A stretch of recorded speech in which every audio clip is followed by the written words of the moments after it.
So one of the most common question I get, whether it's on social media or people who know what I do, will say, look, I've got some properties or I'm thinking about going into properties.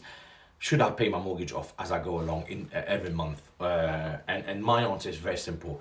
When you use today's money to pay today's debt, you are stealing yourself from good value money that you can use to reinvest again. So what I mean by that is, today you get £1,000 rent and your mortgage is £500, but you're overpaying that. So what you're doing is, yes, great, your mortgage starts to go down each month, but over time, I would rather, and this is what we leverage up to 65, 75%, depending on when, at what point of each property we're at. So the older stock are only leveraged by 50%, but the newer stock that we will buy will be leveraged at 75%. The reason why I do that is because I'm going to use the excess money from the rent to the mortgage and all the costs.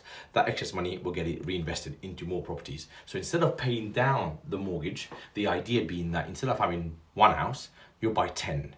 And over time, you will have 10 properties that are on interest only. Now, the fear is, and this is where financial education, understanding how the system works, really helps people, because I've got a master's in economics, and for me, and then I did an MBA as well, and that really helped my understanding of how the world of finance money works, and also now, obviously, the property investment route works. So the reason why I don't pay down the mortgage is because I'd rather have 10 rather than one. And I think about the logic of it is all properties will increase in value. That's part of the inflation rates, that everything goes up over time. In terms of property as an asset class, generally speaking, and I know people will say, oh, it doesn't work always in depending which property in which area. I get all of that in the size of property, but generally speaking, just for the sake of ease here, on average, a property will double every 10 years in the UK. And that you can go back over the 50, 60 years. There's loads of data on ONS to show that. Yes, some might be 15 years, some might be 12, some might be 10, depending on where you are in the country. But assume it's 10 years. So what you have is you have one house that you've paid down, and then over, say, 20 years, you've paid it all completely. Or in the same period of 20 years, you've kept on reinvesting. Instead of buying one house, you've had 10 houses in 20 years.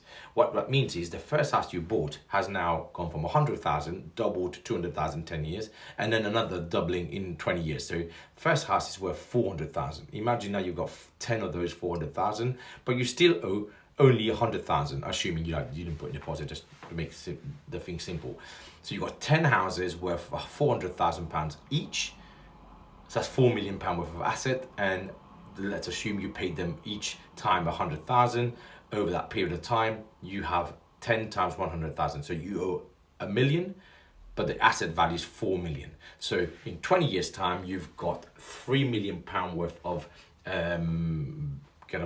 equity you've built up. You could then sell one or two of those, pay down the debt, and be cleared of that in 20 years' time. Or you can buy one house, pay it down, and you've still got one house that's worth 400 grand after 20 years. So the choice is yours. 4 million less 1 million is 3 million, or 400,000 paid off in 20 years' time, and you're still getting, let's say, a rent of £1,000. The rent on the 10 properties will be 10 times more, of course. So that's why I advocate not paying down the interest, not paying down the repayment route, but only sticking to interest only, at least for the first 20 years, whilst you bulk up your property investment portfolio.